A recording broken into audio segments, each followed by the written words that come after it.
esse capítulo, como todos os outros do livro Magnetismo Espiritual de Micaelos, ele é muito importante, porque ele fala diretamente aos candidatos a colaborar com Jesus na obra da edificação do reino de Deus do coração do homem. Então nós não vamos fazer palestra, eu não estou muito acostumada a fazer esse tipo de aula assim, eu vou ficar meio atrapalhada aqui, vocês não liguem não, que eu sou atolada mesmo. Mas a gente considera que quando a gente parte para um trabalho mediúnico, a gente está se associando a uma tarefa que foi iniciada há 2000 anos atrás, né? Agora a gente pode dizer há 2003 anos, né? E nós antes não tínhamos base, mas com os estudos que nós temos adquirido através do esforço dos colaboradores de Jesus, como esse Micaelos. Micaelos também foi um colaborador, aquele que estudou o magnetismo, aprofundou, montou um quadro de um esquema de estudo e nos apresentou. Porque antes a gente sai impondo as mãos, conversando, né? Dando passo, fazendo 1000 coisas, quase que aleatoriamente. Mas com o trabalho organizado, o homem tende a crescer, o médium tende a crescer, porque ele seleciona, ele faz a sua seleção de valores. Todos nós possuímos virtudes e valores, a gente não vai falar de defeito nenhum. Defeito todo mundo sabe que tem, então vamos falar das virtudes, né? Isso nós possuímos, mas temos que aprender a dar, sim, aquele cunho particular. Qual é o cunho particular? Você é médium de cura, você é médium de incorporação, você é médium de interpretação, você é psicógrafo, e cada um tem uma função dentro da mediunidade. A mediunidade é o que? O intercâmbio do plano espiritual com o plano material, com a Terra.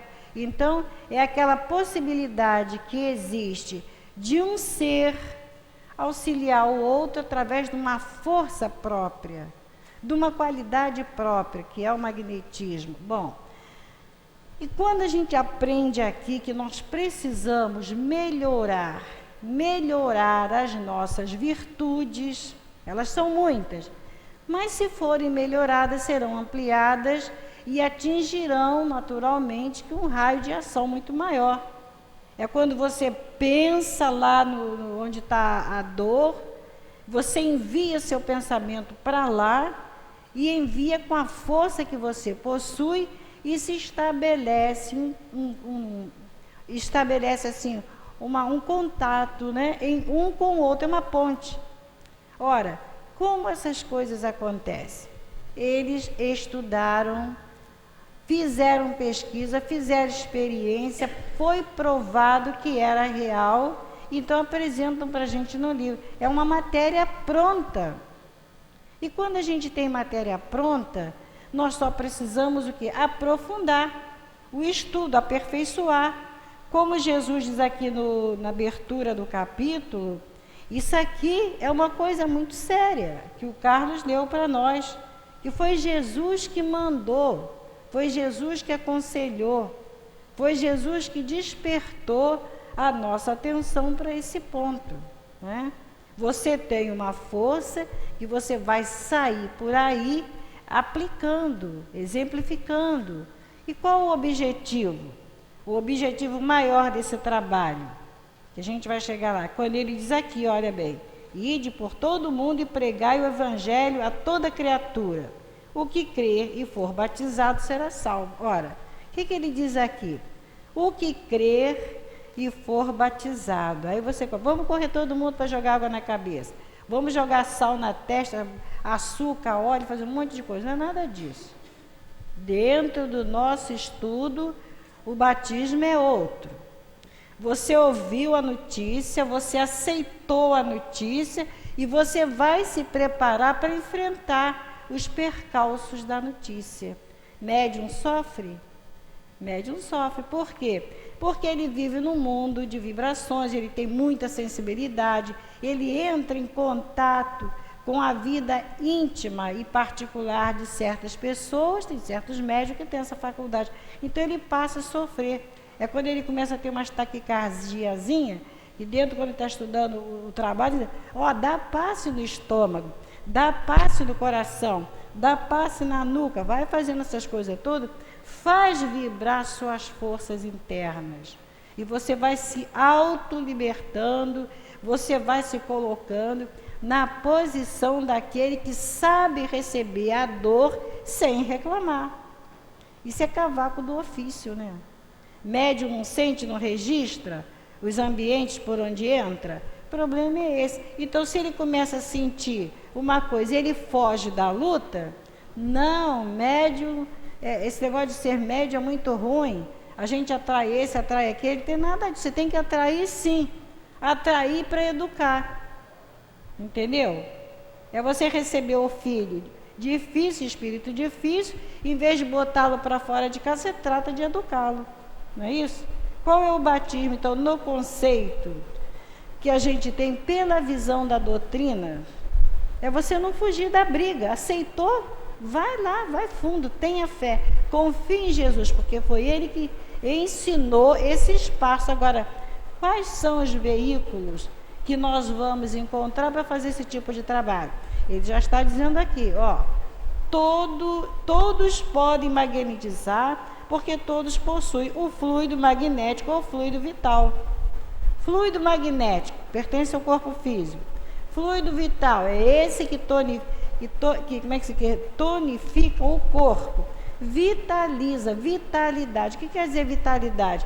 Vitalidade é uma força vital. Acabou essa força ou esmaeceu, você vai tratar de fazer com que essa força cresça, aumente. E de que forma?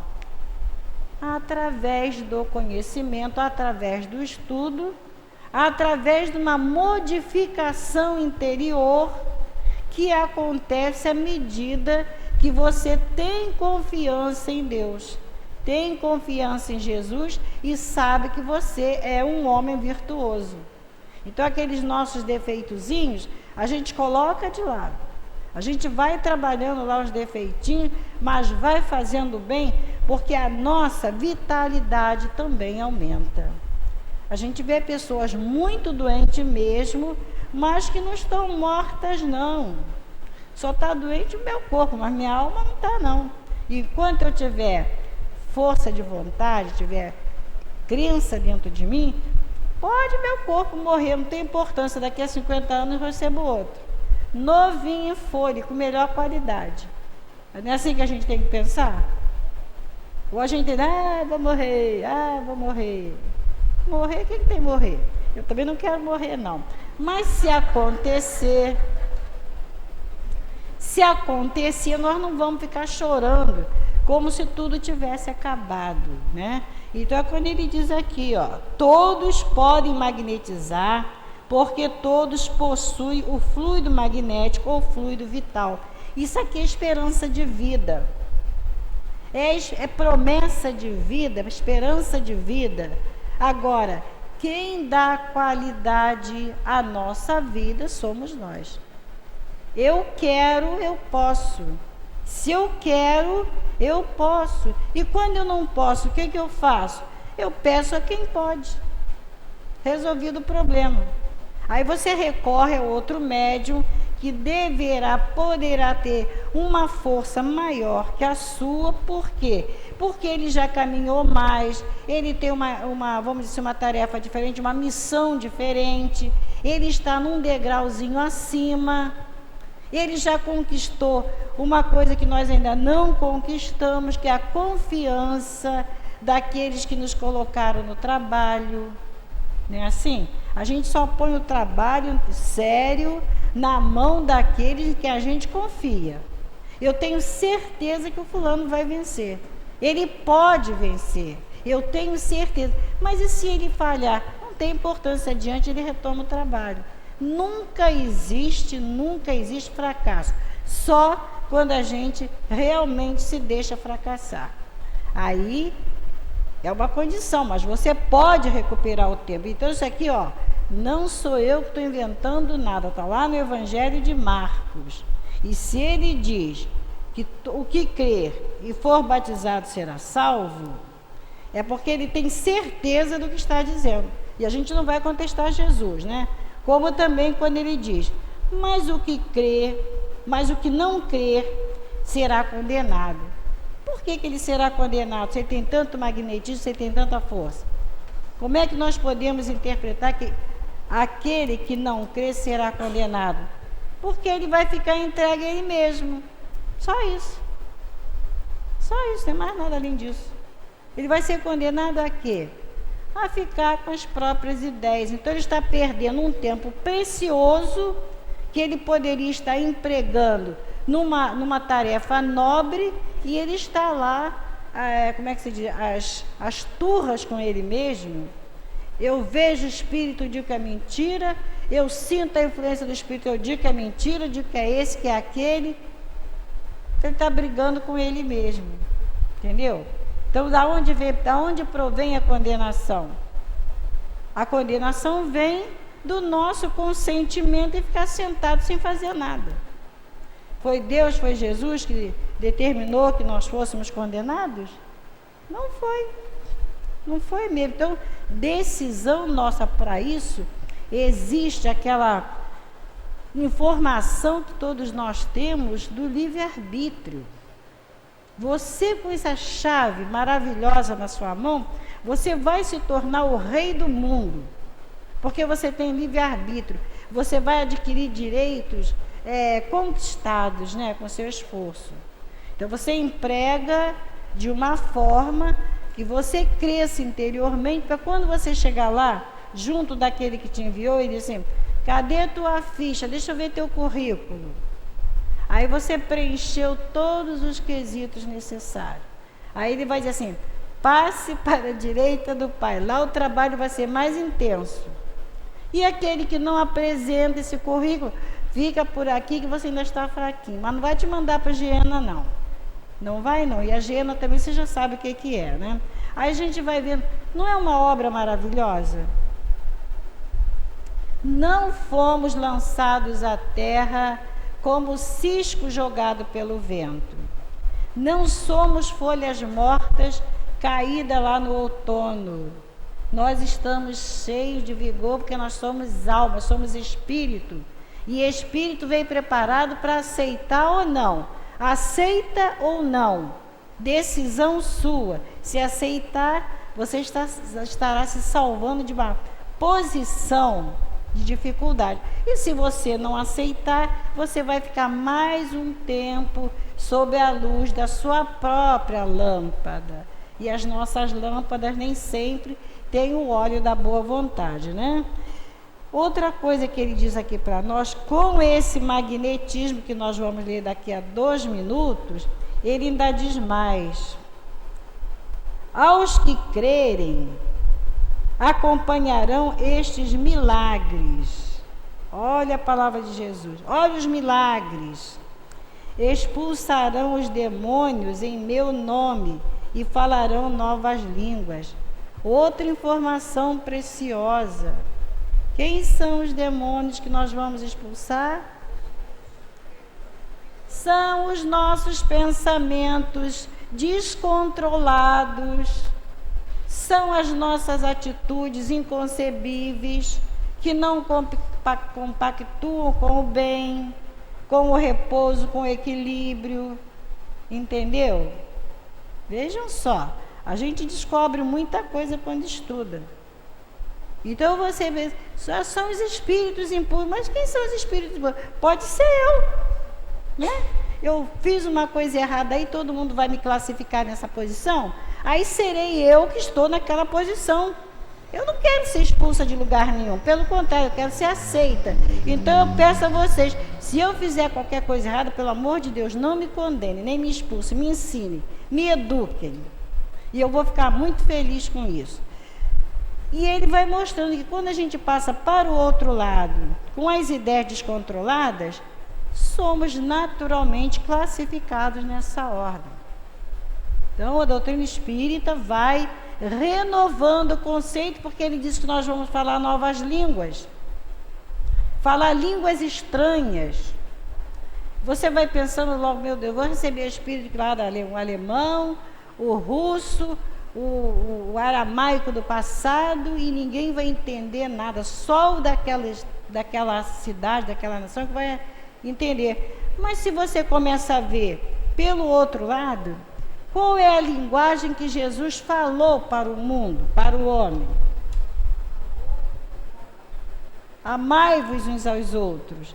Ele tem você pega lá o capítulo 5 do Evangelho segundo o Espiritismo, e olha só, é o capítulo mais longo que tem do Evangelho. Ele te passa ali uma informação preciosa. Quando você terminar de estudar, ler e estudar o capítulo, você já vai falar uma língua diferente. Vai falar uma língua nova. Acabou a vulgaridade, acabou o medo, acabou essa intoxicação que nós trazemos dentro de nós, que não deixa a gente dar um passo à frente, né?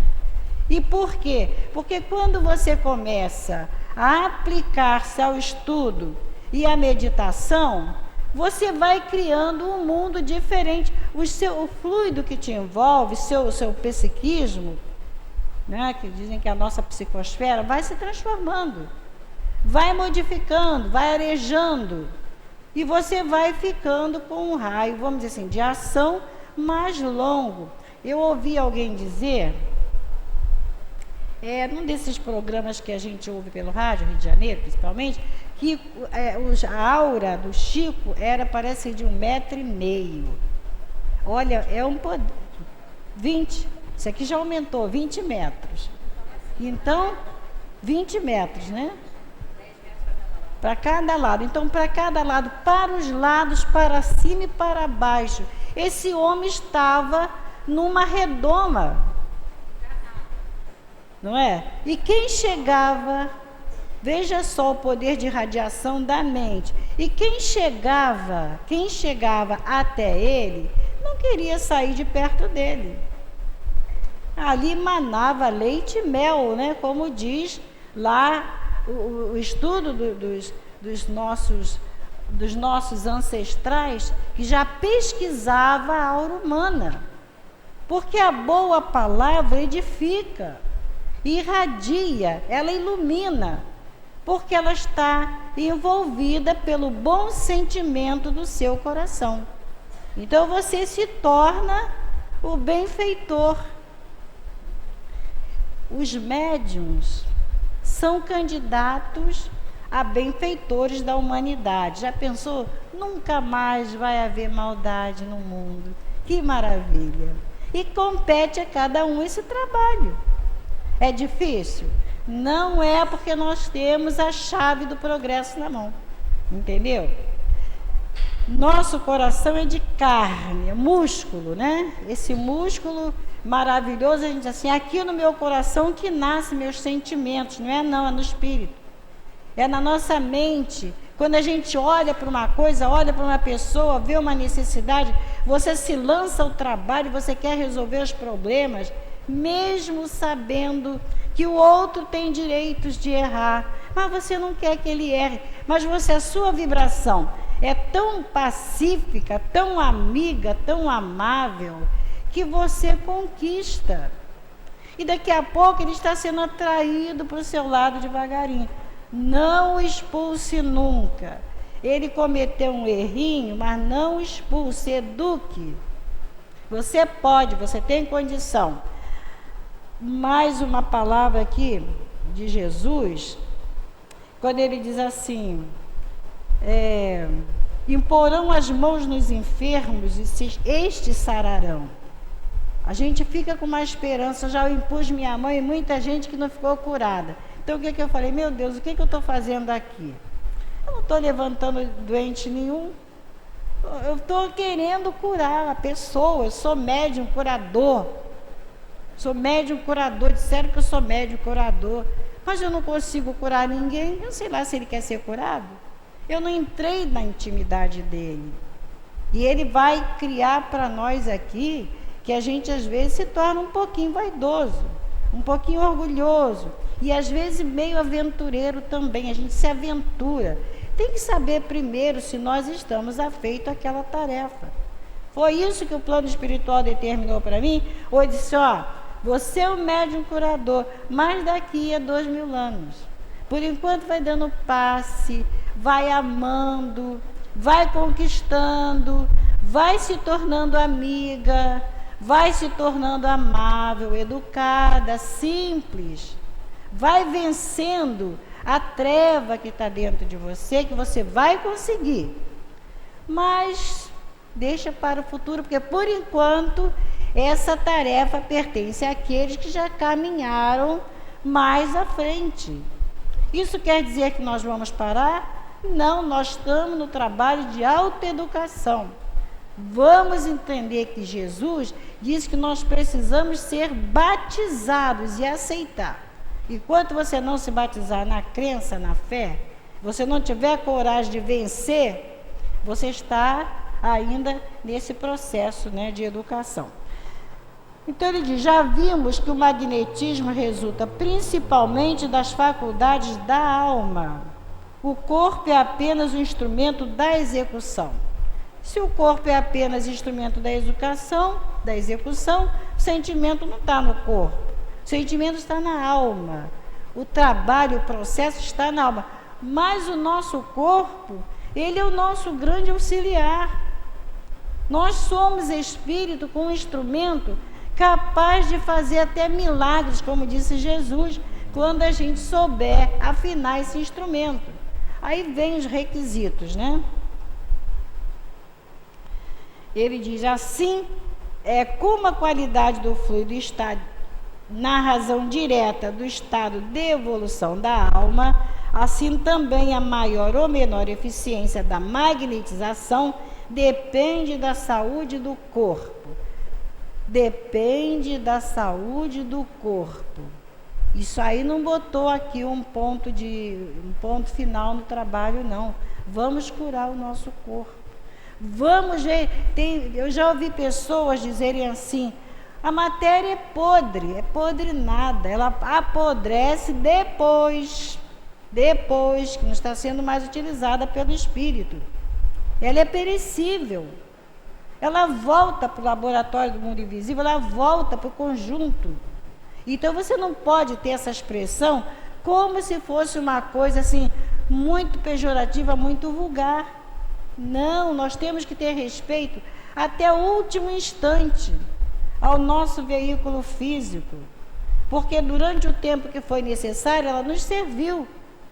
Entendeu? Nos serviu. Está cheio de fluido, o meu já está acabando. Cheio de vitalidade, cheio de energia, cheio de uma porção de requisitos para você levantar uma obra. E a obra maior que a gente pode levantar é dentro de nós, essa vontade de ir até o fim. Não perca nunca a esperança de chegar lá. Então, quanto mais você se aprimora, mais você melhora a qualidade do teu fluido. É igualzinha a água, que fica estagnada se não for tratada, mas será sempre água. Então, quando você começa esse processo de despoluição do ar e da água, do alimento, daquilo que você vai ingerir, você começa principalmente pelas coisas mais simples, que é botar o cloro na água, mergulhar os legumes, mergulhar as verduras, isso é periferia. Mas quando você começa a pensar que aquele alimento vai ser vitalidade para o seu corpo, você já está enviando para ele uma saúde diferente. Ele é neutro. O alimento, as folhas, as verduras, tudo é neutro, dentro da lei da natureza. Mas nós vivemos num mundo de poluição. E o magnetizador aqui, o Micaelos, ele fala que a gente tem que pensar na higiene. Higiene do corpo, higiene da alma, higiene da mente. Sempre o princípio da higiene. Sempre a limpeza, né? Aí a limpeza espiritual se processa através da nossa modificação interior. Então ele nos traçou um caminho que na realidade não é tão difícil de ser seguido. Basta você exercitar a vontade. Eu quero, eu posso, eu preciso. Eu preciso ser fiel. Eu preciso aprender a amar. De que forma a gente ama? Aí cada um de nós sabe, se conhece. Eu sou egoísta, amo com egoísmo, não tem importância. Um dia eu vou amar diferente. Então, o importante é você estar sempre se valorizando e sempre levantando a cabeça. Sempre dando importância ao que você pode, ao que você deve. Ser fiel a si mesmo, ao que se propôs, né? Então, a razão é óbvia. Um corpo sem saúde não pode transmitir aquilo que não possui, e a sua irradiação seria fraca, ineficaz e mais nociva do que útil para si e para o paciente. Aí você vê, é interessante, né? Quando você tem aquela vontade, você vai visitar um hospital de doenças que a gente sabe que são tão tristes, né? Você queria acabar com aquele mal, acabar com aquela doença, eliminar aquilo da face do mundo, mas ela ainda é, para muitos, o veículo de recuperação. Então você não pode, você eliminar a doença. Tem que se eliminar a causa da doença. Vamos partir novamente para esse amor que deve existir dentro de nós, que vai contagiar o outro. Entendeu? A conquista. Quando a gente é muito jovem, se apaixona a dois minutos, né? A cada cara bonita a gente se apaixona. Mas logo aparece outra cara bonita e a gente torna se apaixonado. Então nunca está sempre apaixonada e sozinho. Não é isso? Por quê? Porque é uma necessidade da alma criar laços de amor para distribuir. Agora, quem dá qualidade aos laços de amor é aquilo que nós somos. Mas você não pode deixar de amar. Você precisa viver num mundo que te tonifique, não só o corpo, mas também o espírito. E a gente tira do ar. É quando você se reúne nos grupos, você estuda, forma esse laboratório imenso aqui de força que vai sendo utilizado na cura daqueles que entram, chega, senta, não fala nada porque são tímidos, não gostam de falar, não quer que ninguém saiba da vida particular dele, mas ele diz assim, entrei, fui tão beneficiado que ninguém botou nem a mão em mim, eu saí curado, graças a Deus, falou para mim e vai embora, entendeu? O que é isso? É uma fonte de força, né? É um núcleo de força que acontece, que a gente mantém, que a gente nutre e que a gente tem que estar sempre mantendo. Isso aí é trabalho particular de cada um. Então, quando a gente olha, né, para esse paciente, que ele diz aqui, a sua irradiação seria fraca, ineficaz e mais nociva do que útil para si e para o paciente. Aí é o contato, né, da gente, nós médiums, ou magnetizadores, porque nem todo médium tem tanto magnetismo assim, nem todo magnetizador é médium. É o que a gente aprende, porque o magnetismo é força física, força animal, anímica, do corpo físico. Mas se ele não tiver aquela faculdade da incorporação ou da intuição, dessa interpretação do plano espiritual, ele não vai deixar de fazer o trabalho dele de magnetizador, porque essa força, você vai impor sua mão e você sabe que o fluido sai através dos seus dedos, mas sai também através dos olhos, sai através do nariz, dos ouvidos, das aberturas, como eles costumam dizer, do corpo físico. E fluido existe na natureza. Então nós captamos, trabalhamos em nós através dos processos da meditação, da evocação, da oração, da prece, e nós fazemos assim, aquele unguento, né? Que naturalmente o algodão, o agaze vai ser a nossa vontade de ungir aqueles que estão à nossa frente. É um trabalho lindo, né? Muito bonito. Quem sai para fazer visita, quem sai para encontrar a doença na sua frente e que vê a força daquele que está esperando, pedindo que as horas passem para a pessoa chegar e impor as mãos sobre ela, aliviar suas dores, é um trabalho que sensibiliza e que o médium, os candidatos a esse trabalho, devem prestar atenção a isso, porque o mundo espiritual conta com eles. Que às vezes o outro não tem condição de se esforçar por elevar o pensamento e o sentimento, e quando a gente chega, abraça, anima, né? Você infunde uma coragem na pessoa que está sofrendo. Aqui no livro do André Luiz, no Missionário da Luz, tem uma lembrança aqui, uma informação de André Luiz que é importante, que ele, indagando de Alexandre. Vocês sabem que Alexandre é o instrutor do livro Missionários da Luz. Então ele diz assim, indagando de Alexandre relativamente àquela seleção de atividade espiritual, indicando-lhe os companheiros em esforço silencioso, esclareceu o mentor com a bondade de sempre. Olha bem, os companheiros em esforço silencioso, preparando-se para uma tarefa. E ele diz assim, aqueles nossos amigos são técnicos em auxílio magnético que comparecem aqui para dispensação de passes de socorro. Espírito, vejam só, que vão trabalhar no passe. Trata-se de um departamento delicado de nossas tarefas que exige muito critério e responsabilidade. Esses trabalhadores, interroguei, apresentam requisitos especiais?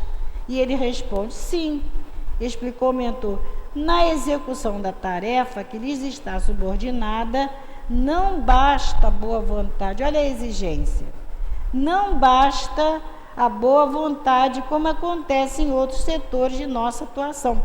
Precisam revelar determinadas qualidades de ordem superior e certos conhecimentos especializados. Quer dizer, nós estamos fraquinhos, eles já estão do outro lado e nesse trabalho, né? O servidor do bem, mesmo desencarnado, não pode satisfazer em semelhante serviço se ainda não conseguiu manter um padrão superior de elevação mental contínua, condição indispensável à exteriorização das faculdades radiantes. As faculdades radiantes. Que faculdades radiantes são essas? É o magnetismo que ele possui, né? E à medida que ele cresce, o cérebro irradia mesmo. É como se lâmpada acendesse do cérebro, porque é da onde parte, é como aqueles... Nós vimos assim aquelas... Como é que as ondas, né, que partem do nosso cérebro, vão em direção ao alto. Como partem também do peito. Você está exteriorizando ali uma força que vai beneficiar alguém ou alguma coisa, as obras que são beneficiadas. Então, no caso, se ainda não conseguiu manter um padrão superior de elevação mental contínua, condição indispensável à exteriorização das faculdades radiantes, o missionário do auxílio magnético na crosta ou aqui em nossa esfera necessita ter grande domínio sobre si mesmo, espontâneo equilíbrio de sentimentos, acendrado amor aos semelhantes e alta compreensão da vida, fé vigorosa e profunda confiança no poder divino. Cumpre-me acentuar, todavia, que semelhantes requisitos em nosso plano constituem exigências a que não se pode fugir quando na esfera carnal a boa vontade sincera, em muitos casos, pode suprir essa ou aquela deficiência ou que se justifica em virtude da assistência prestada pelos benfeitores de nosso círculo de ação ao servidor humano ainda incompleto no terreno das qualidades desejáveis. Então, o plano espiritual trabalha nesse setor e nós aprendemos com eles. Agora, nós estamos exercitando a nossa capacidade de trabalhar. Então, o que nós vimos daqui? Que eles esperam que nós, aqui na Terra, encarnados, façamos a nossa parte. Estudo, perseverança, a fidelidade ao trabalho, os cuidados com a mente, cuidado com aquilo que a nossa mente produz por causa do nosso sentimento, que ele considera, né, que às vezes nós somos assim, também um pouquinho invejoso, né? A gente tem umas qualidadezinhas que prejudicam, uma invejazinha, um ciúmezinho, uma vontadezinha, e essas coisinhas pequenininhas que faz com que a gente fique pregado no chão, no solo, a gente não avança.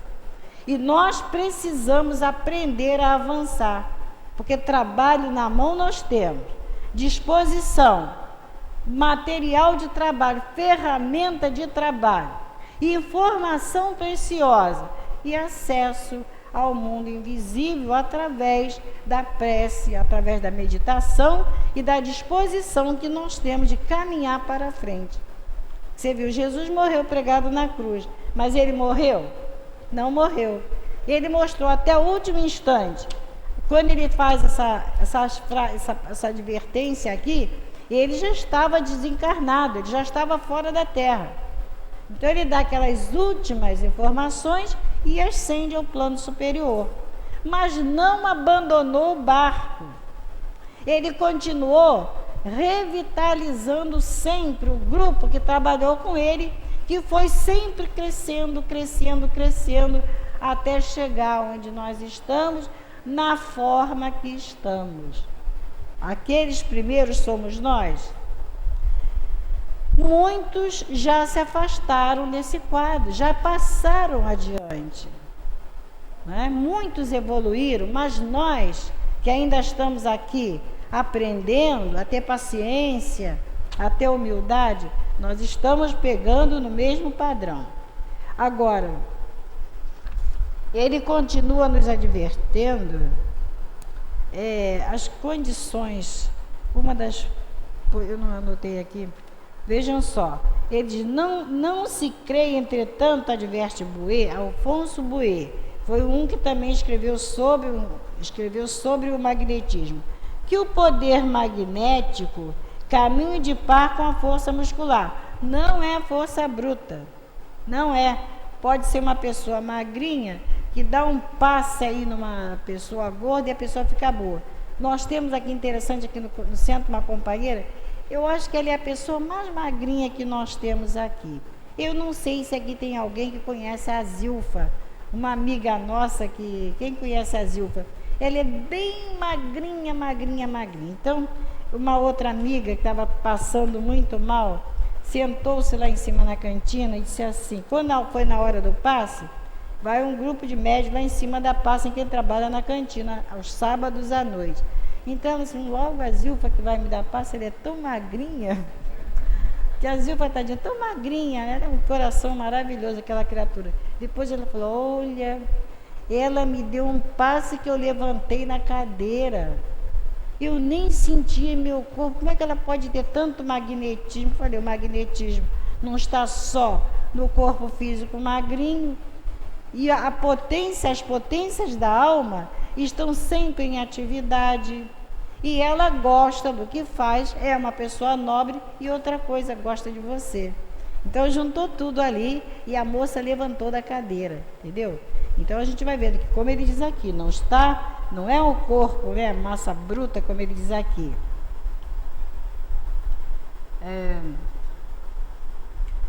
Muitas vezes menos apto para a produção dos efeitos magnéticos que um homem de aparência mais delicada, porém dotado de constituição física especial. Provém isso de que o sistema nervoso representa aqui um grande papel para condensar no interior e projetar ao exterior. Quer dizer que a força, ela se condensa no interior, é a mente, é o sentimento. E quando você projeta, que você vai emitir para o outro, sai aquilo tudo elaborado, aquela força elaborada que vai atingir diretamente lá a necessidade de cada um. Outra informação, provém isso do quê? De que o sistema nervoso representa aqui um grande papel para condensar no interior e projetar ao exterior. Essa faculdade de condensação e emissão não tem relação alguma com o vigor corporal, que não poderia supri-la. Vocês vão vendo que magnetismo, ele cresce. Quanto mais a gente trata de elaborar os nossos sentimentos, os nossos pensamentos, eles estão enfatizando muito isso, a necessidade de nós valorizarmos as qualidades que nós possuímos e os métodos de trabalho, né? Eu tenho um trecho aqui que nós precisamos ler. Onde é? Ele mostra, por exemplo, o magnetizador, quando ele, o detalhe da concentração. O que é concentrar? É um dos temas difíceis. Como é que eu vou me concentrar? Vou pensar em Deus? Vou pensar em quê? Você vai se concentrar que você tem uma força magnética, você tem um guia espiritual que te conduz e você tem um trabalho a realizar. No caso que eles põem aqui, o Micaelos, ele nos lembra o exemplo do réptil que atrai o pássaro. Ele diz, seu olhar vivo, horrível, pela imobilidade fascina sua vítima. O fluido se lhe escapa da pupila e o pássaro, dominado com suas asas estendidas, numa atitude de recuo, a atestar que a sua vontade está sendo forçada nos movimentos que executa. Ora, o que o réptil, naquele instante, está concentrado em quê? Com a boca aberta. Ele quer o alimento. A necessidade do réptil, no caso, é o alimento para ele, para o que ele necessita. E o pássaro tem que estar concentrado em quê? Na defesa que ele tem que fazer. Ele tem que se defender, entendeu? A concentração nos interesses de cada um. Qual o nosso interesse maior no caso da concentração quando estamos num trabalho? Atingir um fim. Que fim é esse? Que objetivo é esse? No caso, aumentar a nossa capacidade de força para ajudar alguém. Então, a prece, você vai fazer a prece, você vai pedir a Deus naquele instante que te faculte condição para você fazer, desempenhar um trabalho que vai beneficiar alguém.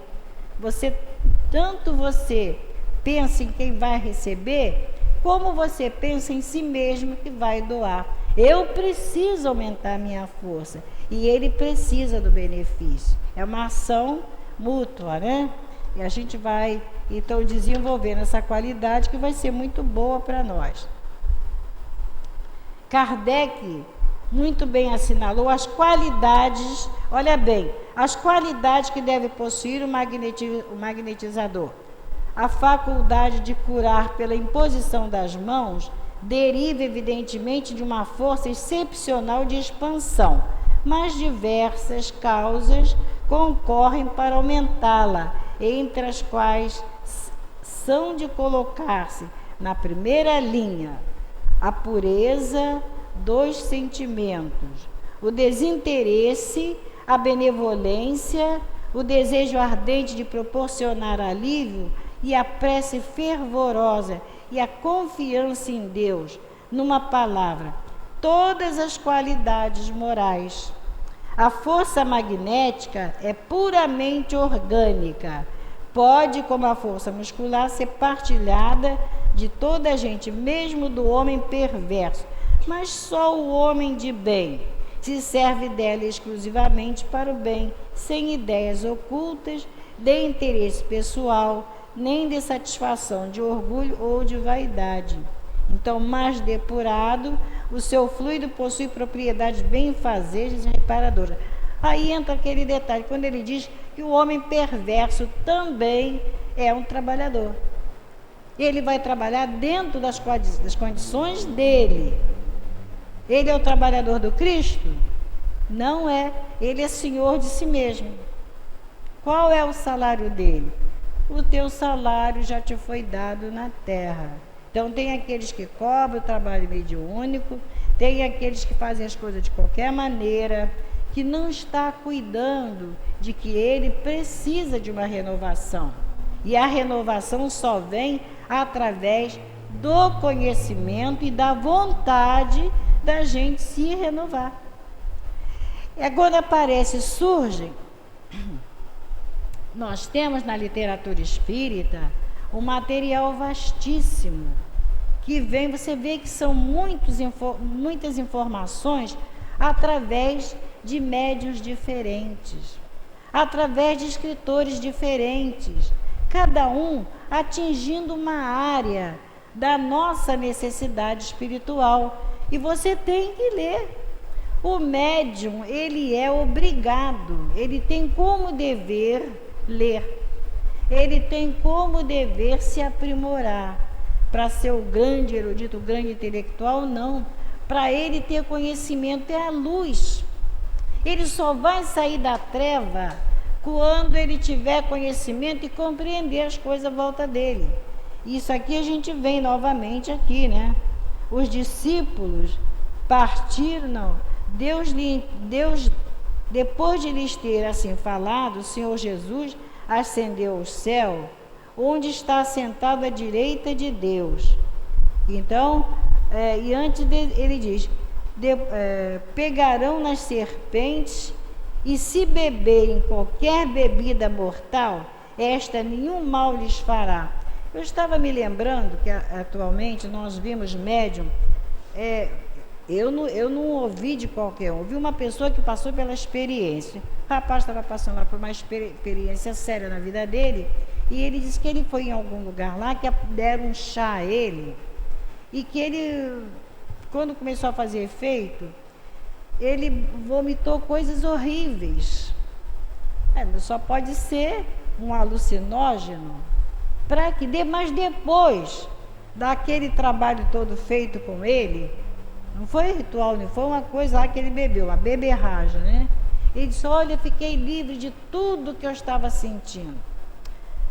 Olha a posição da pessoa. Ele estava precisando daquela experiência, para se libertar de uma situação? Deveria estar. Aconteceu? Aconteceu. Então, ficou viciado naquele processo? Não sei. Ele é uma pessoa que estuda e determina, mas naquele momento ele usou aquele recurso. E eu fiquei meditando sobre isso. Que beberragem é essa que você bebe e não te prejudica o corpo físico?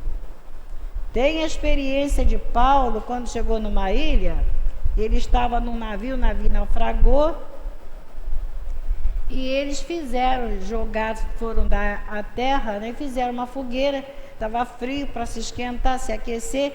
Quando ele pegando em gravetos, uma víbora picou a mão dele e ficou pendurado. Então, ele sacudiu a mão nas chamas. E os naturais da ilha, quando viram aquele fato, disseram, ele é um deus. Por quê? Porque uma víbora o picou e ele não morreu. Eles esperavam que ele morresse a qualquer instante. Vocês vão encontrar esse relato lá em Atos dos Apóstolos, nas viagens de Paulo. E é um grande feiticeiro. O magnetismo dele, o trabalho que ele fazia, anulou o veneno da serpente. É um relato. E a gente sabe que tem pessoas que têm essa força em abundância. E ela vai neutralizar a ação maléfica do veneno da serpente, né? No caso daquela cobra. Bom, então Kardec vai advertindo que essa necessidade que nós temos, mais depurado, seu fluido possui propriedades benfazejas e reparadoras, que não pode ter do homem vicioso ou interesseiro. nele houve uma grande transformação. Em Paulo de Tarso houve. Nele houve uma grande transformação. Ele era uma pessoa culta, ele era uma pessoa de uma família bem conceituada, mas sentimentos depurados, como era necessário no trabalhador do Cristo, ele ainda não tinha. Ele só adquiriu depois que ele conheceu o trabalho de Jesus e ele começou a avaliar o mal que ele havia feito, o tempo que ele havia perdido, e começou então a aplicar-se no trabalho do bem. Então ele começou a ter até aquela força magnética tão poderosa que neutralizou o veneno da serpente. Está chegando no fim, né? 7 horas, né? Gente, meu tempo está esgotado. Bom, só vou ler uma frase final. Na verdade, sendo a faculdade de magnetizar ou de fazer o bem aos seus semelhantes por influência de sua vontade, a mais bela e a mais preciosa que Deus deu ao homem, deve-se encarar o exercício do magnetismo como um ato religioso que exige o maior recolhimento e a intenção mais pura, considerando-se uma espécie de profanação, magnetizar por curiosidade, por divertimento ou para provocar efeitos singulares ou surpreendentes. Os que se entregam mais a miúde à prática do magnetismo costumam seguir um regime de higiene física e mental, que não é de todo desaconselhável. Alguns procuram obter o domínio de si mesmo e aumentar o poder da sua vontade e atenção através de exercícios vários e contínuos, e outros preferem seguir um regime de alimentação adequada, de preferência o vegetariano, ingerindo em abundância água pura, e outros ainda se inclinam aos banhos de sol, aos exercícios respiratórios, evitando todas as substâncias que possam diminuir a faculdade irradiadora. Há mesmo alguns outros que apresentam uma curiosa relação de alimentos antimagnéticos, como chocolate, carne de porco, batata doce e muitos outros. Meu tempo está esgotado. Vocês são excelentes magnetizadores, porque eu aguentei ficar 1 hora falando, nem senti a garganta doer, mas a gente continuem lendo, estudando, e vocês serão fontes de cura. Deus abençoe a todos nós.